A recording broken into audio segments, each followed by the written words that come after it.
a pessoa não teve educação, né? Um penalista brasileiro até brincava com essa ideia, jogando com as palavras. Como é que se pode reeducar alguém que não foi educado, né?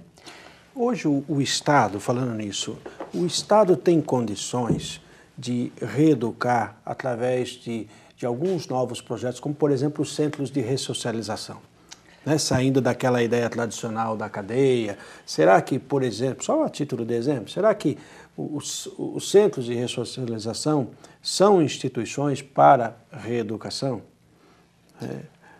A meu ver, o que atua mais nesse campo hoje são os estabelecimentos de cumprimento de pena no regime semiaberto. Hoje a pena é cumprida em 3 regimes: fechado, semiaberto e aberto, né?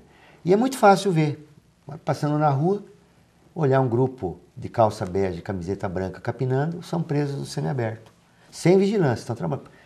Frequentemente, eu não sei se foi muita coincidência, mas esses dias eu vi vários grupos trabalhando. Então, são presos que estão no semiaberto, né? Portanto, já cumpriram uma parte da pena no fechado, porque o regime fechado é incompatível com o trabalho, né? Porque não se pode dar ferramenta. Um presídio de 1000 presos seria uma fábrica de 1000 pessoas, concorreria com a mão de obra livre, quer dizer, então existem vários impedimentos, né? Mas o centro, por exemplo, que Sumaré é um, né? É para pessoas eles chamam de escassa periculosidade, de baixa periculosidade, crimes assim, de menor repercussão e tal, né? Como a grande maioria hoje são crimes de repercussão, tráfico, entorpecente, né, latrocínio, homicídio, roubo à mão armada, então eles vão para o regime fechado, que ali a possibilidade de reeducação é muito pequena, né? E por conta dessa crise que se vive hoje, né, com organizações criminosas atuando dentro de presídio, né, muito fortes, né, aliás, né? Então hoje a pena chegou num momento assim, a meu ver, que nunca viu antes aqui no Brasil. Agora, pergunto a todos vocês, o crime é feito, do ponto de vista teológico, por exemplo, há sempre uma busca pela possibilidade de superação do erro, consequentemente da reconciliação, passando pelo perdão. É possível a recuperação de quem pratica o crime, ou o criminoso é criminoso para sempre? Isso não só do ponto de vista de uma psicologia comportamental, nem coloco por aí, mas do ponto de vista mesmo da cultura, do ponto de vista jurídico, né, do ponto de vista eclesial, teológico, quer dizer, é possível reverter o processo, né, ou devido ao tipo de sociedade que nós estamos, né, que os senhores estão colocando de uma maneira bastante clara, que estamos numa sociedade consumista, numa sociedade que vai colocando uma série de dificuldades para se pensar, por exemplo, uma cultura da alteridade, né? É possível a recuperação? Olha, eu acredito que sim. Eu sou muito otimista nesse sentido, até porque, do ponto de vista teológico, Deus nos criou pessoas perfeitas, né? Somos criaturas criadas na perfeição, né? No amor e para o amor. E acho que também nós precisaríamos trabalhar essa ideia que o ser humano, acho que é uma questão antropológica, o André pode dizer melhor, o ser humano sempre tem a capacidade, né, de superar, né, os seus limites, as suas deficiências. Então, precisaríamos trabalhar para esse sentido, educar as pessoas para o amor, para a bondade, eliminar de vez esses sentimentos de ódio, de vingança, mas cultivar nas pessoas, pelo contrário, um sentimento da misericórdia, né, da compaixão para com o outro, da partilha, de uma educação para o bem. Eu acredito que o ser humano tem essa capacidade, né? Até no texto base eu achei muito interessante uma citação que foi colocada que no início, né, naquela visão, ainda nos primeiros relatos bíblicos no Gênesis, que quando Caim matou Abel, né, Deus disse, não é possível, não vamos fazer vingança diante desse crime. Né? Mas há um sentimento na sociedade de que as pessoas querem vingança, querem fazer justiça com as próprias mãos.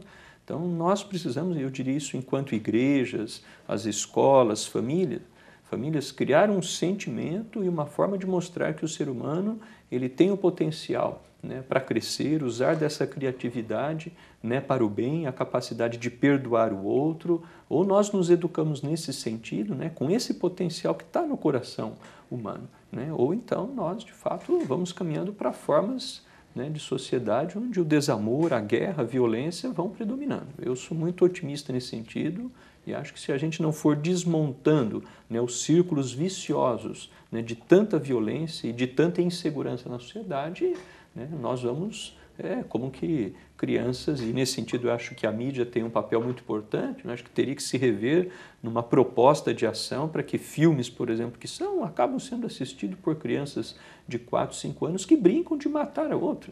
Né? Eu já quantas vezes falo isso, às vezes em algumas homilias nas comunidades, né, que nós teríamos que, para ver então, uma criança com 4, 5 anos, né, brinca de matar a outra, né, com arma, mesmo no seu gesto. Ou mesmo então, fazer as travessuras do pica-pau, né? Por exemplo. Mesmo então, quer dizer, educar a criança para que os gestos que nós temos que criar, que desenvolver na consciência, na formação humana, gestos de ternura, de bondade, né, de compaixão para com o outro. Isso nós temos que nos imbuir desses sentimentos e dessas práticas educativas da bondade, do bem e da paz. Eu acho que o ser humano ele tem muito mais até esse desejo, essa sede de paz e de ser perdoado.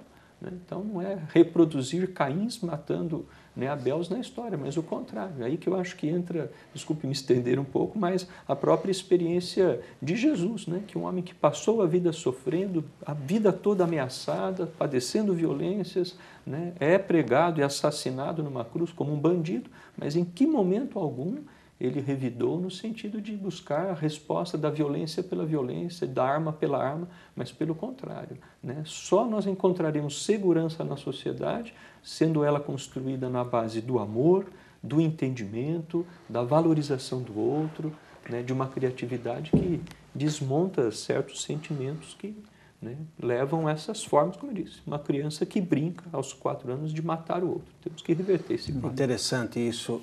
Eu vi num bairro de uma cidade, um bairro de periferia, que é tido como um bairro de traficantes, que tem muitos traficantes. E uma criança de 4 anos apontando os 2 dedos para o outro porque a outra criança disse alguma coisa que ela não gostou, e ela imitou alguém atirando.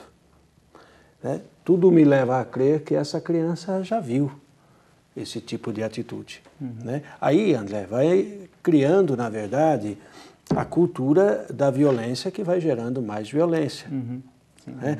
Então, voltando à pergunta, quer dizer, do ponto de vista da antropologia, especialmente da antropologia cultural, em que medida há a possibilidade de recuperação? Até tomando aqui do aspecto também de uma ciência política, onde se constata, né, uma série de dificuldades, para não dizer falimento até, de algumas instâncias do Estado na recuperação do ser humano. Sem dúvida. Eu conjugo também o otimismo do Padre Cláudio. Eu acho que, de fato, existe essa possibilidade, evidentemente, de nós nos arrependemos e, de fato, recuperarmos. Até uma das capacidades de nós, como seres humanos, termos cultura, exatamente essa autorreflexão sobre nós mesmos. Acho que, evidentemente, isso é uma questão importante.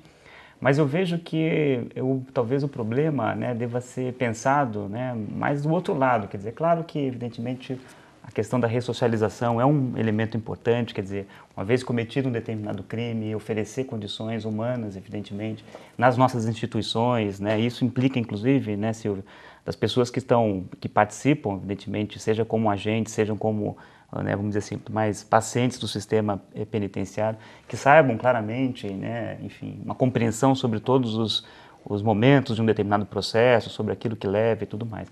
Agora, eu vejo uma outra questão que eu acho que é fundamental, né, quando a gente fala de uma ressocialização, na outra ponta, quer dizer, né, digamos, antes de nós cometermos o crime, né, o que nós precisamos pensar como sociedade para evitar que, né, a gente não tenha que chegar naquele aspecto. E nesse caso, quando o Silvio disse que a maior parte dos crimes são cometidos pelo patrimônio, né? Por exemplo, imagino jovens que furtam